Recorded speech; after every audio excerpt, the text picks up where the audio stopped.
Welcome to Sporadic Phantoms. My name is Robin. I'm Stevie. And I'm Kyle. We can't tell you our last names, out of fear of retaliation. In our last episode, we learned about a couple new developments.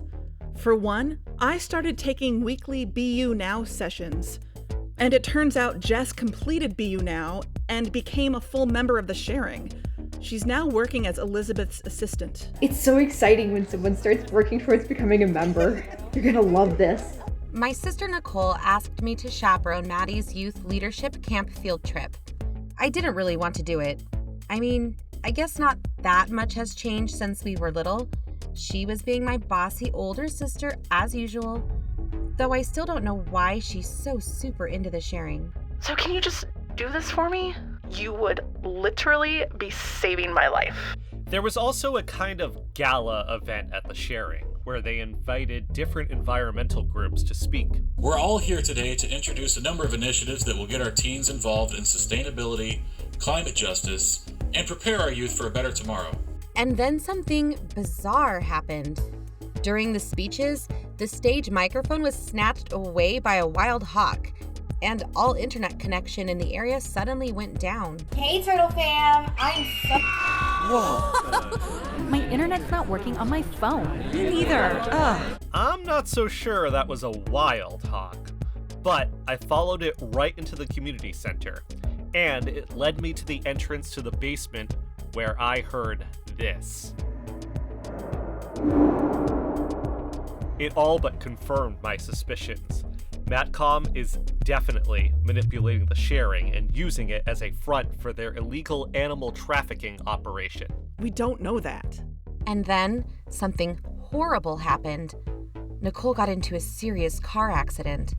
I had to pick up Maddy, and we both went to the hospital to see Nicole. And that's where we had to leave things off.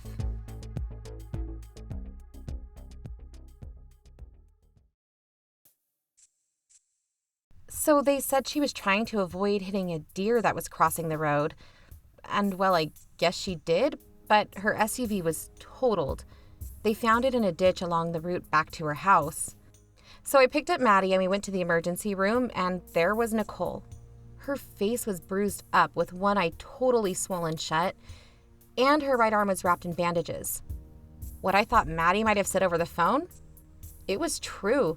They're not sure how it could have happened, but they think it was from a shard of windshield glass or a metal scrap from the guardrail she plowed into. And Nicole's right hand was completely severed. She didn't have any other broken bones. I'm so sorry, Stevie. That's horrible. Do you know how long she'll be in the hospital? Well, she had surgery and is recuperating at home now. Craig had to cut his business trip short to come home and care for her. So, what are you going to do? Well, of course, I'm going to chaperone Maddy's field trip now, if that's what you mean. And drive Maddy to and from all the sharing meetings. You signed up for chaperoning already? Yep, I talked with Pamela, and it's a done deal. I'm going to hang out with a bunch of teenagers for a day and just make sure they don't die. That's what chaperoning is, right? And it's just one day. It can't be that hard. Well, just make sure they don't get lost in the woods. Kids don't know how to read maps anymore. The woods? What? No. It's the youth leadership camp, but that doesn't mean they're actually going camping. Where's the field trip? You never mentioned where they were going. This amusement park place. You know, the one that was one of our sponsors? You mean the gardens? Yeah. Oh. Well, that might not be so bad then. I don't think it's secretly owned by the sharing. Let me look that up really quick before I speak too soon. The gardens. Okay, so one, it looks like the gardens has existed longer than the sharing has. Also, I don't recognize any of these CEO names. Still, it could have ties with the sharing for all we know. But it's a public place, and it's not in the middle of the woods where who knows what could happen. Just keep your masks on, and it will probably be a normal field trip. With the frizz? No way! Sorry. You're probably right. I have to do this for Nicole and Maddy. And now I feel kind of bad for feeling this way, but I just didn't want to start getting too personally involved like you guys are. Aren't you both like associate members now? Technically, no. I'm trying to hold off on that for as long as possible. Well, that's very sensible of you, Kyle. Thank you. You might as well be an associate member at this point with all the organizing you're doing. I'm just helping them set up chairs and stuff. And putting up posters. And grilling veggie burgers. Robin, on the other hand, you're an associate member now. That's what I was told. Once I went to the Be You Now intro session. You said you wanted to include an update about the Be You Now sessions in this episode. You have something, right? Well, I do have something, but rather than getting into all that for this episode, because it is a lot to process, we should probably save that for next episode. So let's focus on the issue at hand, this trip. None of us have been on any of the Sharing's excursions outside of the center before. So, on this field trip, what do you think can happen? What information, if any, do you think we can glean from it? Well, I can try to record conversations with the other adult chaperones. I'm not sure if all of them will be full members, but some of them probably will be. And they will probably talk to me about joining the Sharing. Maybe I could ask more about full membership and try to get their perspective. But I expect that most of the time I'll be with Maddy's group taking them around the park. I can't guarantee how much time I'll spend with the other adults. You're just going to ride roller coasters and have fun and just call it journalistic research. I'm not so into the amusement side of things, but checking out some giraffes and stuff might actually be fun. Wait, giraffes? Yeah, the gardens is split in half. Part rides, part zoo. If Maddy wants me to ride a roller coaster, though, with her, I swear... Zoo? Yes, I said zoo. And at this zoo, wouldn't there be zoologists, zookeepers, veterinarians? Those are components of a zoo. And they might be knowledgeable about things concerning exotic animals. I see where this is heading. We should go on the trip, all three of us. All of us. Especially you, Robin. You want to be able to link the pieces together? Stevie, you want to consult an outside expert? We have to try to set up an interview with someone there who can give us insight on weird things happening with animals in the area. Missing animals. Illegal animal trade. I'll find someone there. I'll set up the interview. When are they going? Saturday. Then I'll find someone now. Wouldn't it be weird if a couple of adults just wanted to go on the youth trip without being chaperones? We could just say that we wanted to get in on the Sharing's group discount, and you and I can interview someone while Stevie's off partaking in the amusements with Maddy and her friends. Look, if you think it could get us somewhere, go for it. I'll humor you, Kyle, but it will probably be a waste of time. We'll see about that.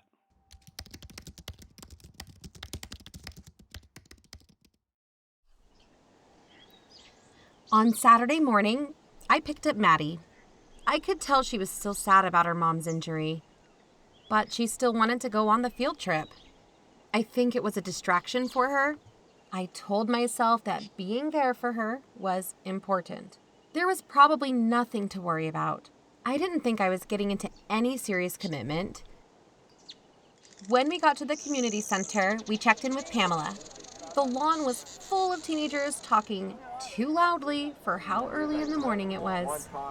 The groups were designated by different colored t-shirts that we were given in advance, and yep, I had to wear one too. Bright orange with the words, "The Sharing Youth Leadership Camp," right on the front. Then Hedrick's voice cut through the noise. He started taking attendance and made sure the kids went to their respective groups. We censored the last names here to protect any minors involved. Orange group is right over here with Stevie Stevens. Hold up the sign, Stevie. We should have Maddy. Here. Melissa. Here. Yes! Darlene. Here. Tom. Tom? Present.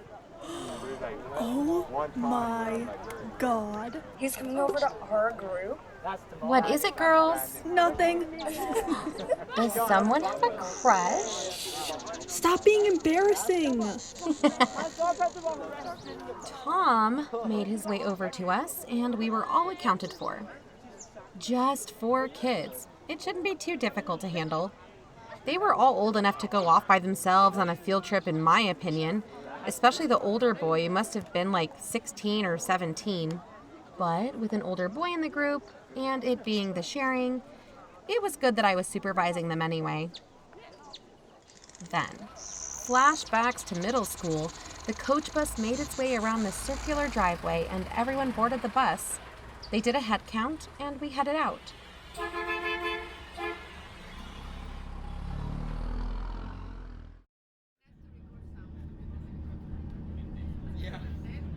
Hi, Stephanie? Stevie, hi. Nice to meet you. I'm Vanessa. Now, have I seen you around the sharing? You might have. My sister's a member. I'm chaperoning my niece Maddy today. Oh my gosh. I am so sorry to hear about what happened to Nicole. It's just so horrible. How's she hanging in there? Thanks. She's hanging. Her husband is taking care of her at home. Well, after all that, I'm glad you and Maddy are able to be here. The youth leadership camp seems like such a great program, and it keeps the kids so active. Yeah, Maddy really likes it. Are you a parent? Oh, no. Just the cool aunt. Me neither. I love kids, but as long as I don't have to raise them. I'm the history teacher for half these kids. Oh, really? And you still want to spend extra time with them? What can I say? Other teachers started getting involved, so I had at least heard of the sharing, but then one thing led to another, and pretty soon the kids were practically begging me to come. I guess I'm the cool teacher. What do you think, guys? Am I the cool teacher? They're just saying that so you'll give them A's. They probably are. I can't be that cool. They could also just think the sharing is really cool, and they know that it would be awesome if you joined the community, Miss Paloma. Maybe some of them are trying to suck up to you, but you don't have to worry about that, right, Maddy? What do you mean? I mean, you're already a good student. Kinda. Oh yeah, she made the honor roll. Oh yeah? That's probably why you fit in with the youth leadership camp so well.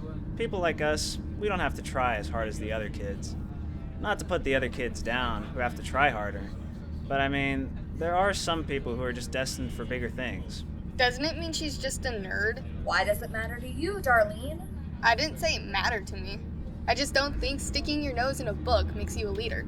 Usually it makes you boring. Sorry, not sorry. Nah, we don't care about labels like that at the sharing. Maddy, you would make an awesome full member. You should join the academic track after the camp is over. You'll breeze right through it. Actually, I bet they'd fast track you if you wanted. Do you think so? Oh, I don't think she needs Hey to guys! Mind if I join ya? Shouldn't you be sitting with your own group? No thanks. I'm a youth leader now. We don't need supervision. I'm a youth leader too, but I still care about my responsibility towards my own group. They put one youth leader per group for a reason. Well, yeah, but my group wasn't interested in listening to anything I had to say, so I'd rather hang out with you guys. Is that okay, Miss Stevens? And Stevie, that's not your real last name. No problem. That's fine. And you can just call me Stevie. Oh, cool, thank you. Mind if I sit across from you, Maddy? Sure. This is Melissa and Darlene, and Tom, but I guess you know him already. Oh, yeah. I actually know everybody here. Really? Hey, so, Maddy, I couldn't help but overhear Tom talking to you about the academic track. Well, I guess that's cool for some people, but I did used to go to the homework club after school when I first started coming to the sharing before I chose a track. But to be honest, the kids there were never very welcoming. Oh, yeah? I do think that everyone should make their own decision about what full member track they want to do and not be peer pressured by certain people. And I know we don't know each other too well, but I think you're different from most of the kids in the academic track. And if you ever want advice about the sharing or what I found to be most helpful and welcoming, then I am happy to help. You can think of me as a personal sharing guide. I know I found my place here, and I know you're going through a hard time with your mom and all, and Tom is not the best person to talk to about sensitive things, but I'm a pretty good listener. Anytime you need anything, my ears are open, okay? Oh, thanks, Jess. Of course. That's what I'm here for. Oh, hey, have you and Melissa seen the new Demon Slayer movie? Oh yeah, it was so cool, but the dub actors kind of sucked. Jeez, Vanessa didn't ask me if I wanted to be a full member, join a track, or anything like that. That gave me some relief, for a minute. But then I saw how this kid Tom and the other BU Now girl Jess were both really targeting Maddy. It was weirding me out. I thought I only had to worry about the other adults trying to sell membership to me, but the kids pressure each other in the sharing just as much as the adults do. How much of this has Maddy been exposed to? Was the whole point of this trip, this whole camp, to propagandize to the younger teens? I was finally seeing into Maddy's experience in the sharing.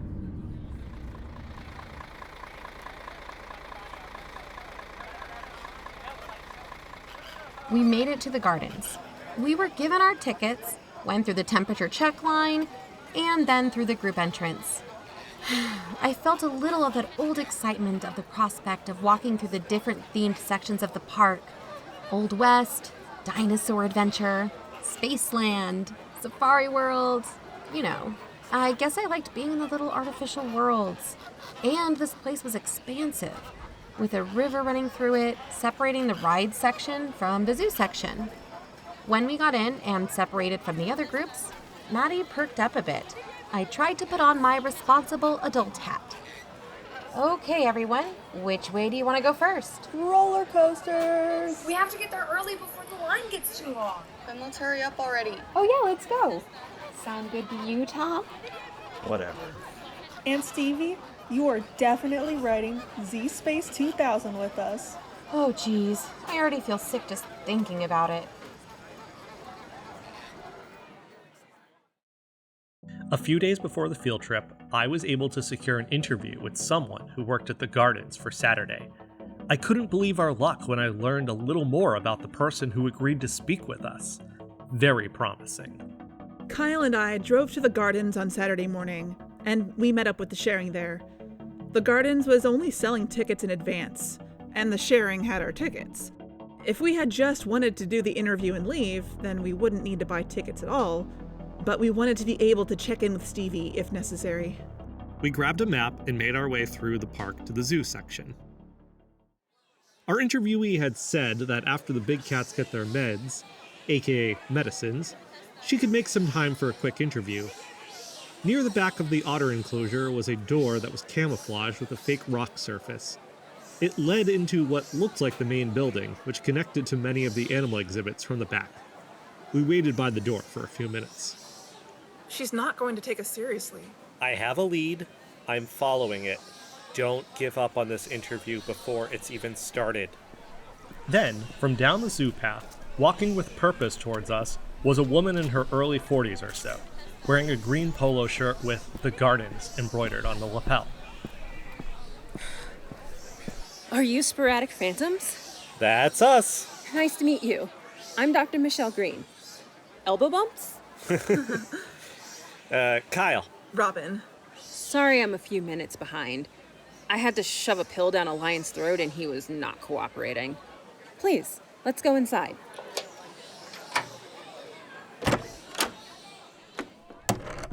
My office is just around the corner. Here we are. Have a seat. You're okay with us recording this, right? That's not a question I hear too often lately. That's what you're here to do. Great. So, Dr. Green, can you tell us what exactly you do here at the gardens? Sure.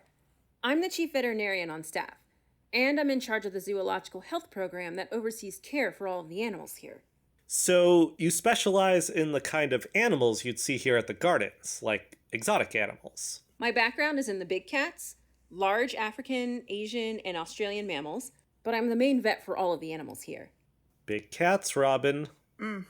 Dr. Green, as you probably read in my email when we were setting up this interview, we're very interested in speaking with someone who is knowledgeable about anything concerning exotic animals in the local area.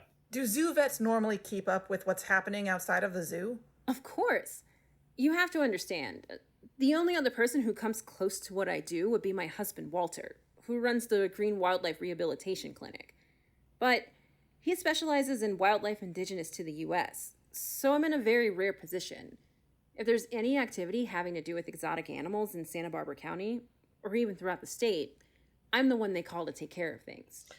What kind of situations involving exotic animals have you run into in the county? Well, first, Kyle, you mentioned in your email that you were investigating illegal animal trade. By situations involving exotic animals, I take that to mean you're interested in hearing about situations involving live animals and not animal products, like meat, feathers, fur, leather, horns, ivory, right? Because animal trafficking is a broad term. Whole animals, yes. And here's why your email really interested me, Phantoms. Within the past year or so, there's been a major uptick in exotic animal sightings in Santa Barbara County. The authorities say they haven't found links to illegal animal trade in 99% of these occurrences, but there's no way that can be true. Whenever I get a call about a sighting, it's usually assumed that it's because of a zoo escapee. I get a little insulted that they seem to think the gardens can't contain its animals. I mean, do they think our security is that bad? It's incredibly frustrating. Would you mind telling us about some of these sightings? Where do I start? Okay, for example, back in November, I think it was, I got a call around 3:30 in the morning. It's the police. They're saying they found an injured tiger at the Center Valley Mall and they need me to check it out. Yeah. I get there, paramedics are there, the police don't know what the hell is going on, but it's clear that the tiger fell through the skylight on the roof of the mall. He's cut from the glass, he's in really bad shape. I get a closer look, and this time I actually think it is one of our tigers. He looked exactly like Hobbs. But the gardens hadn't called me about any animal escaping. And this big guy needed surgery immediately, or he wasn't going to make it. We took him back to the gardens, but... And I know how this sounds.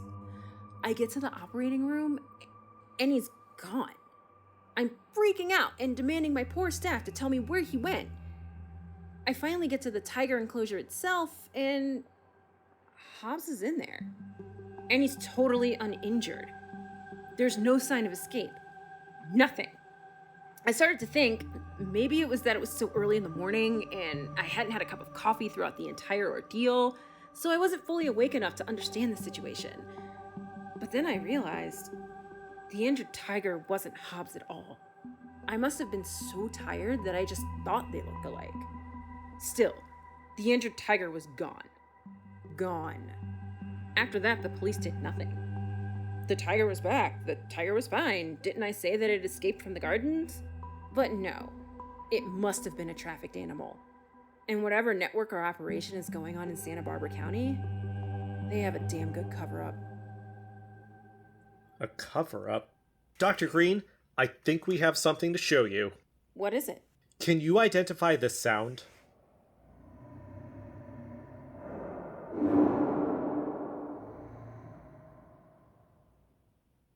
Can you play that again?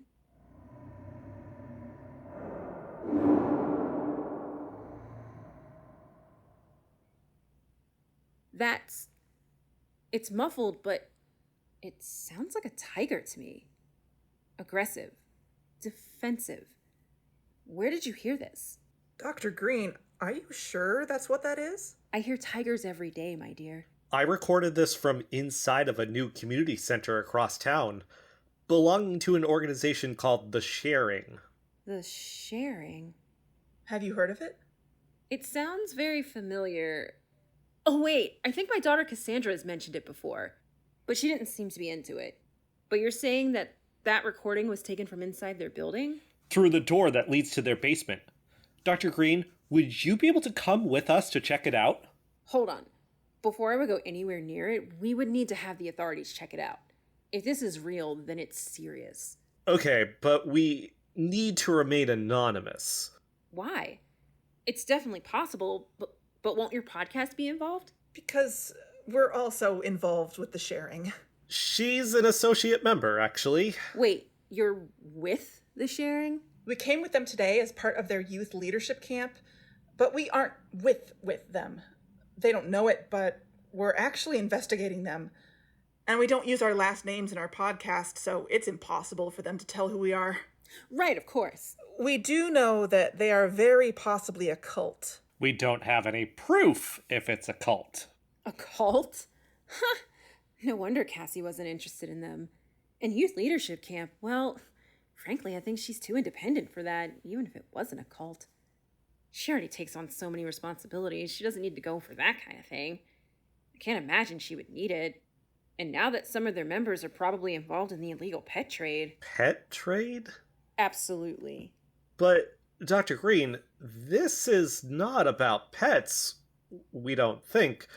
We're thinking more along the lines of animal testing. Kyle's thinking illegal animal testing.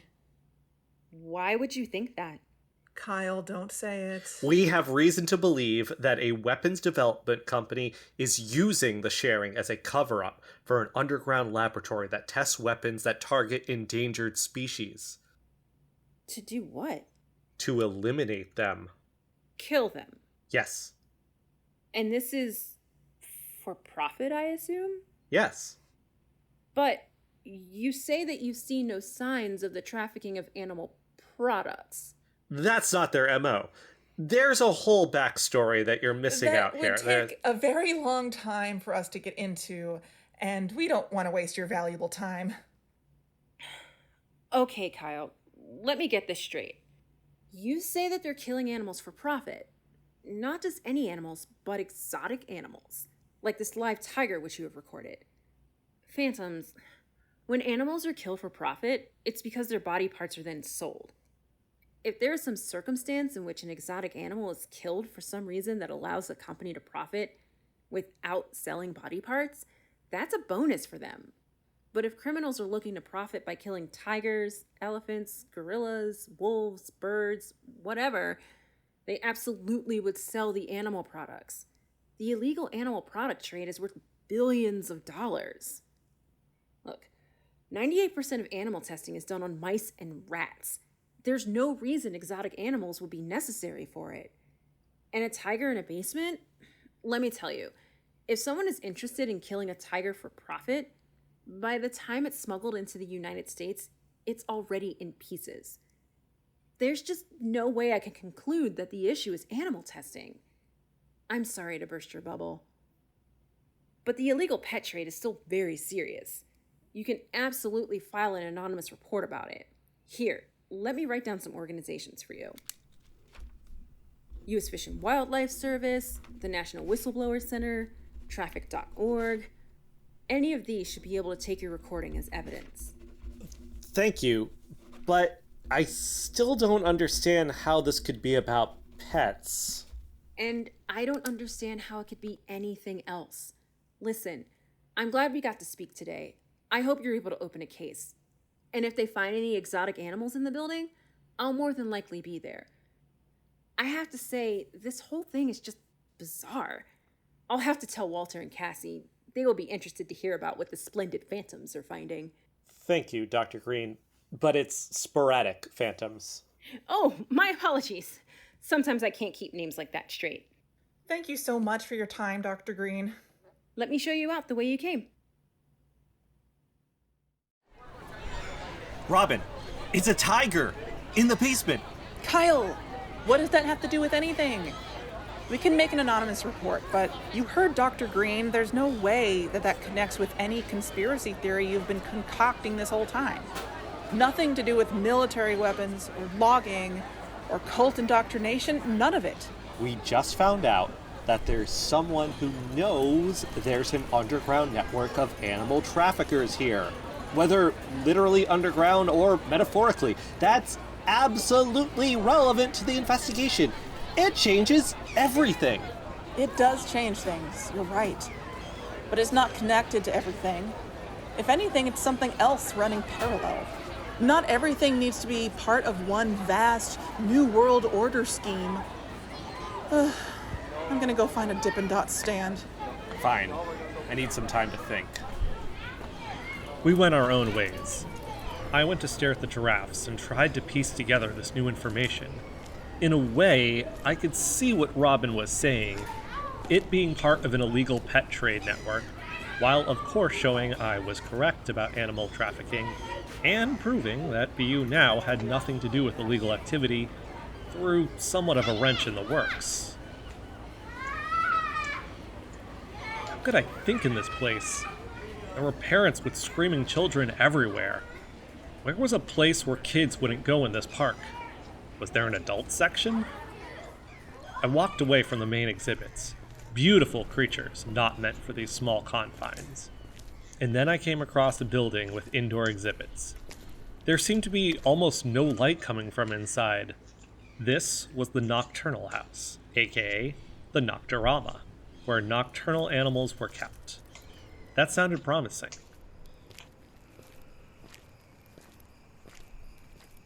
There were definitely fewer people inside the Nocturama. The exhibits behind the glass were dimly lit so you could just see the beings that lived there. Insects, scorpions and tarantulas, pythons, small primates with huge eyes, bats. It was quieter, for sure. I started to relax a little more. So, let's say Dr. Green is right. Who is Matcom selling pet tigers to? And I heard some other voices murmuring in the Nocturama. It wouldn't be very noticeable if I hadn't recognized them.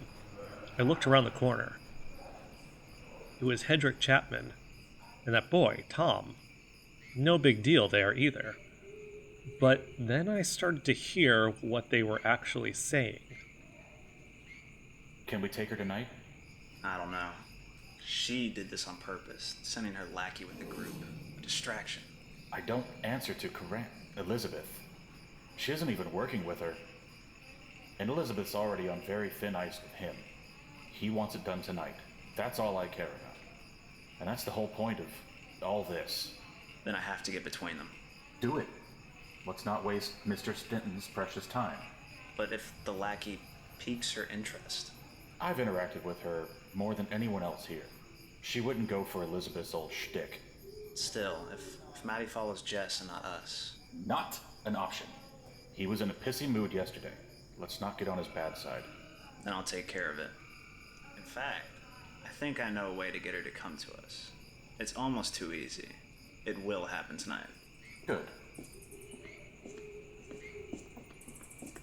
Oh, shit. Oh, Kyle. What are you doing here? Bats! What?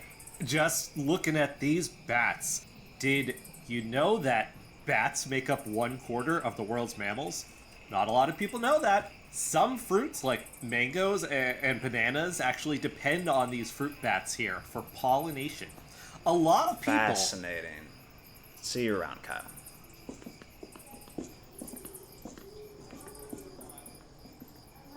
Phew. When in doubt, repel people with animal facts. I got out of the Nocturama and I called Stevie. What's up, Kyle?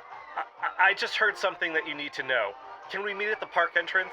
Kyle, I'm with Maddy and her friends. We still have hours before we leave here, and we're stuck in the middle of this huge line for the death drop. Can it wait? Yes, but before you get back to the community center, before Maddy gets back there, I need to have you hear something. It's important. Oh, okay. We'll meet up before then. I had hours to kill before the end of the trip. Hours for Hedrick's and Tom's words to turn over and over again in my head. What were they talking about? What did Maddy have to do with anything? And why were they saying that Elizabeth was on thin ice with the president of the sharing? She was under some kind of pressure. They all were. I knew that soon I needed to finally confront her about it. Sporadic Phantoms will resume after these messages.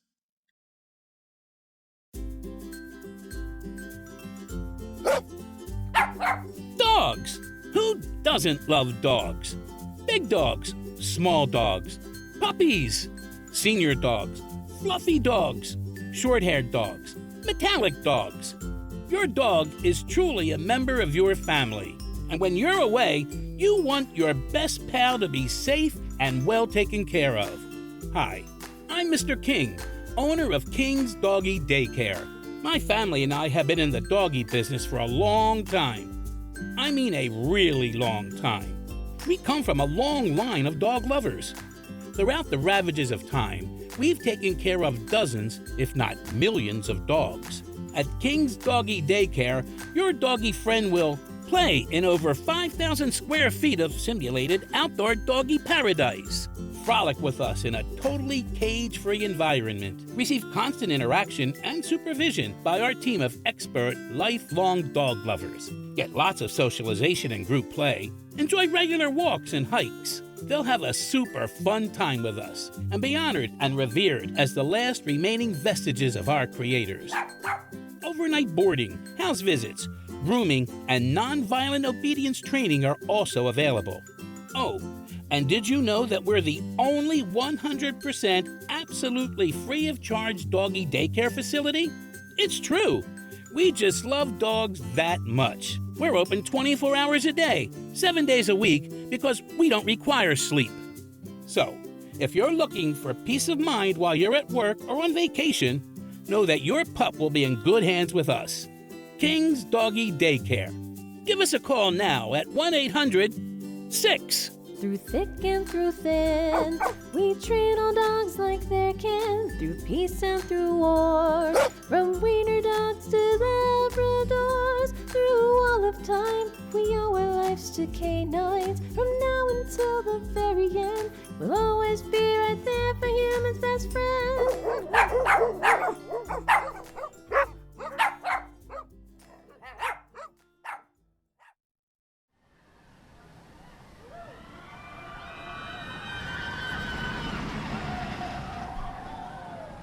The girls were having a blast. Even Darlene was starting to warm up.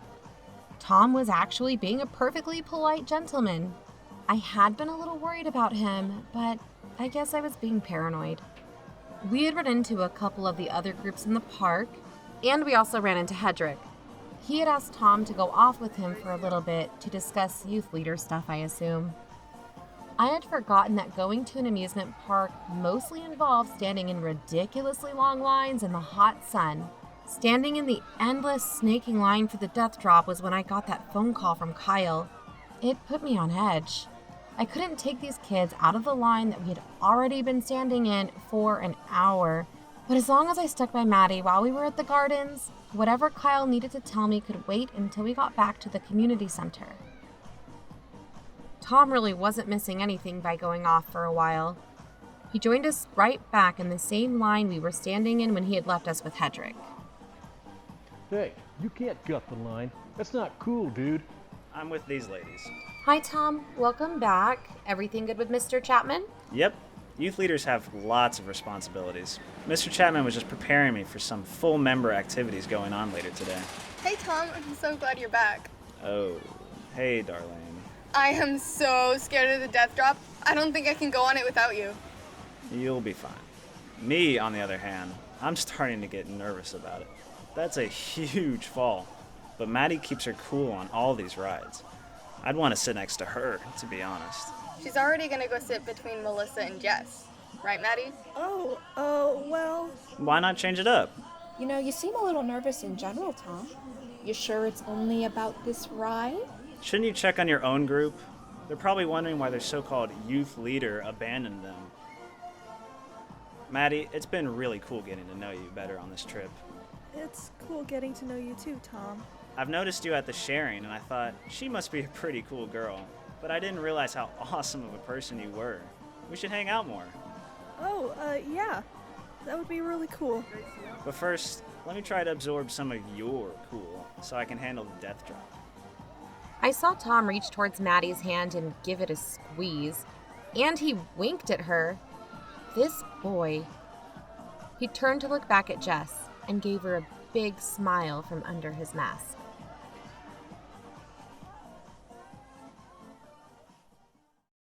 After a few more hours of standing, walking around, paying too much for ice cream, and nearly peeing myself on the death drop, I was sunburned, tired, and my feet were killing me.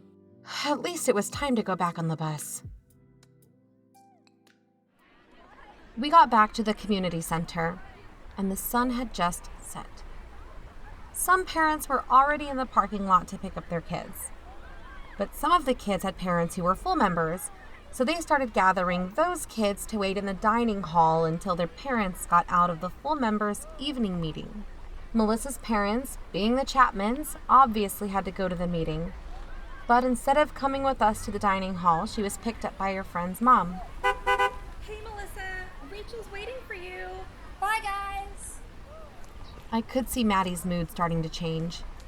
Maybe it was Melissa leaving and the prospect of the day ending, therefore needing to go back to see her mom in the state she's in. Maddy was starting to get that sad look on her face again. I was able to meet up with Robin and Kyle. They told me briefly about the interview, and Kyle showed me the recording that he took of Tom and Hedrick. What the hell is this? I don't know. I warned you both about this. Maddy and I are out of here. I'm going to try to find Elizabeth before the full members have to meet and ask her what the hell is going on. Good. I'm gonna go head back to the studio and I'll start some editing. I'll drop off Maddy and meet you there. Kyle and Robin took off. I was about to go tell Maddy to finish saying her goodbyes before we got in the car. But then Vanessa, the other adult chaperone who I met on the bus, tried to get my attention. Hey, Stevie. Maddy, just a second. Don't go anywhere. I told them I could supervise the kids in the dining hall before the full members get out of their meeting, but we still need a second adult to help out. Oh, I would, but Maddy and I are about to head out. I'm really sorry, but based on the number of kids still here, we need another adult to help supervise. There's no one else who can do it. They're all needed in the meeting. You and I are the only non-full members still around. If I go in the dining hall with you, the kids won't leave the room the entire time, right? Right. It's only for a little over an hour. And Stevie, can we stay so I can talk with Jess a little while longer? Okay. All right, Maddy, let's spend some more girls' time together. The three of us. Thank you so much, Stevie. I texted Kyle and Robin to let them know I'd be late to the studio. Darlene's parents picked her up, and Tom headed off to the full members meeting. So Maddy, Jess, and I started walking to the dining hall. But before we could get there, Hedrick appeared behind us in the hallway. Jessica Pike, you're needed at the full members meeting. Oh, Mr. Chapman, I don't want to leave Maddy alone. She has her Aunt Stevie with her. She won't be alone. But I think it's really important to talk about... All full members are needed. Now. I guess I'll see you later, Maddy. Goodbye, Stevie. I watched Jess leave with Hedrick down the hallway. As they headed away from us, I could see them starting to argue. Jess protesting, and Hedrick responding sternly. I couldn't make out what they were saying, though. What had they said about Jess in that recording? If Maddy followed Jess, then what? Well, it didn't look like Maddy was going to follow anyone besides me. And no one had approached her about coming to their meeting or anything like that. We got to the dining hall and sat at one of the corner tables. You'd think these kids would be tired. Well, some of them were, and were slumped over the tables or quietly looking at their phones. And some were laughing loudly and fooling around. I didn't care what they did. After just a few minutes, Vanessa came over to me. Hey, Stevie, do you want to take turns taking bathroom breaks? Do you mind if I go first? And do you have a tampon? Oh, shit, I don't. I'm sorry. Okay, I'll try to find someone who does. I'll be back in a bit. Vanessa left the dining hall. I realized I did really have to pee. TMI? Vanessa was gone for at least 20 minutes before she came back. By then, though I hated to have to do it, I needed to take her up on her offer. Plus, Vanessa seemed okay. She wasn't a full member, and the kids trusted her. Did I trust her? Thanks. Sorry I took so long. I can take over if you want to take a bathroom break. Vanessa, you won't let any of these kids leave this room, right? Stevie, I have classroom management skills. These kids aren't going anywhere. Do you promise? Yeah, of course, Stevie. They don't want the kids getting anywhere near their meeting anyways. That's mainly why they sequestered them here. I got this, no worries. Okay, Maddy, I'll be right back. 5 minutes. The bathroom wasn't far. In and out. I think we had less than a half hour to go at that point. I got back to the dining hall and went to where I saw Vanessa. Sitting alone. Where's Maddy? Okay, I'm not sure exactly, but, Where's Maddy? Tom wanted to talk to her about something. He came in and got her. He said it wouldn't be too long, and I was trying to tell you. You said that none of the kids were to leave this room. You said you wouldn't let them leave. Stevie, if it's official sharing business, I'm not going to say no to a full member. Oh my God. 5 minutes. 5 minutes. I take my eyes off Maddy. Maddy was around the community center, somewhere. I just had to find Tom, or Hedrick, or literally anyone. I would storm into their meeting if I had to. As I ran down the hallway, I came to the door that was labeled Orientation Room, New Members Only. Based on Kyle's description of its location, this door was the same door that he said led down to the basement. Had Tom taken Maddy down there? Was that where the meeting was? I listened.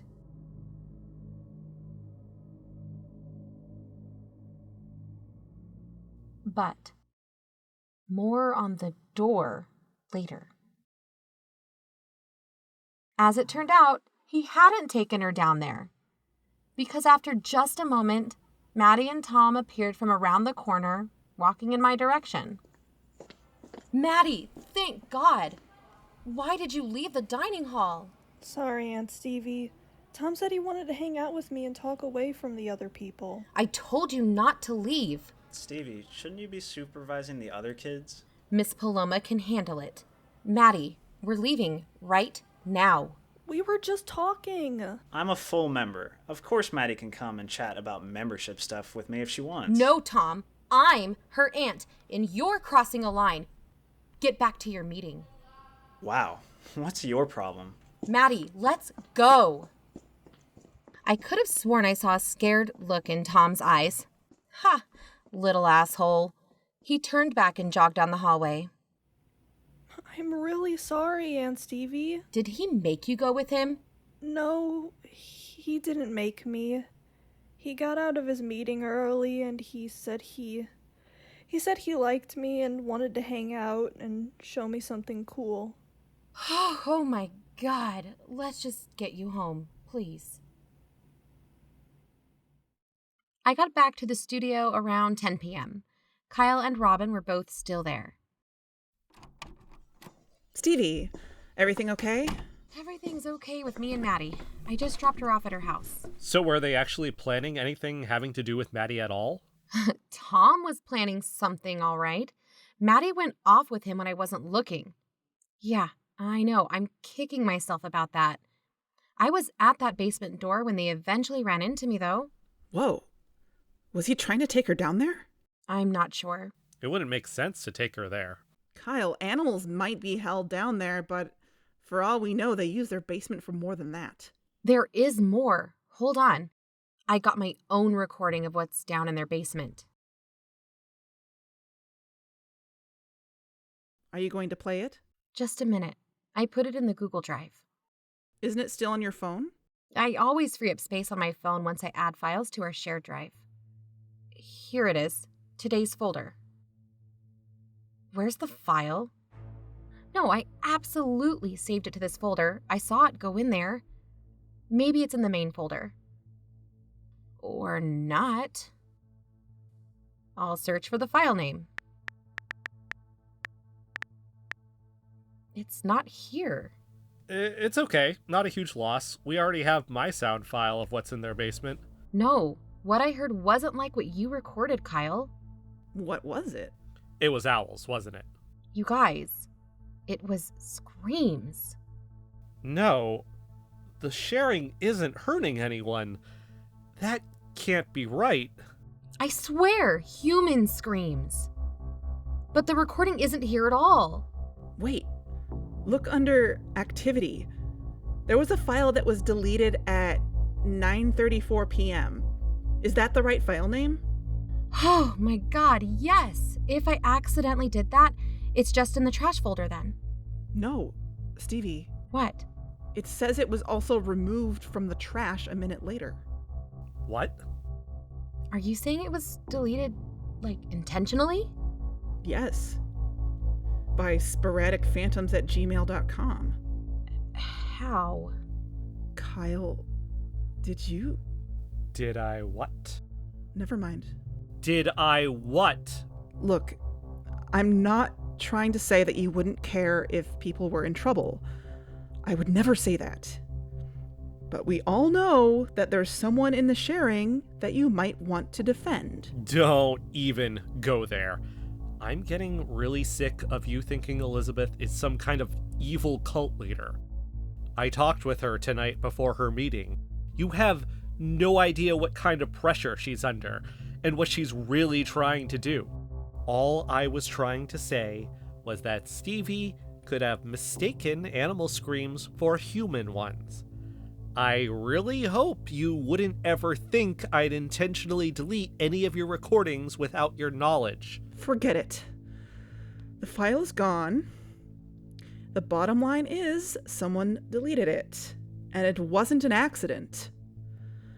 Which means that in some way or another, we've been compromised.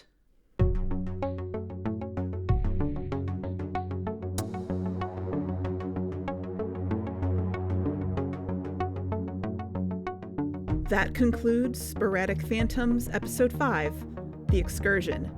Tune in next month for Episode 6. In our next episode, we're looking into what could have been going on behind Tom and Hedrick's conversation in the Nocturama. We'll follow up on my BU Now experience, as well as the anonymous reports we'll make using Kyle's recording as evidence. And we'll change all our passwords before any other evidence goes missing. Special thanks to K.A. Applegate, Jay Archer, Julie Becker, Zoe Michelle Bradshaw, Phaedra Eason, Frank Guglielmelli, Callie Hansen, MJ Lambert, Lisa Lang, Deja Noir, Max Pacheco, Abby Savoy, Taylor Schmidt, Maddy Spires, and Nate Varnado. If you'd like to help us cover the cost of the fancy mics we bought for this, you can visit our Patreon. And if you have any information about the sharing or anyone we've mentioned, email us at sporadicphantoms@gmail.com or join our Discord server to discuss any information or theories. The link is on our website, sporadicphantoms.com. Oh, and you didn't think we'd forget to mention what happened at the Sharing's virtual meeting from May 15th, did you? A recording of it is available to watch on jointhesharing.com, though they've conveniently edited out what happened at the end. And, oh yeah, we're talking about it. We're doing something about it. Because what really happened at the end of that meeting showed us that even though someone might be trying to stop us, someone else out there might be trying to help us. To help everyone. Yeah, even you.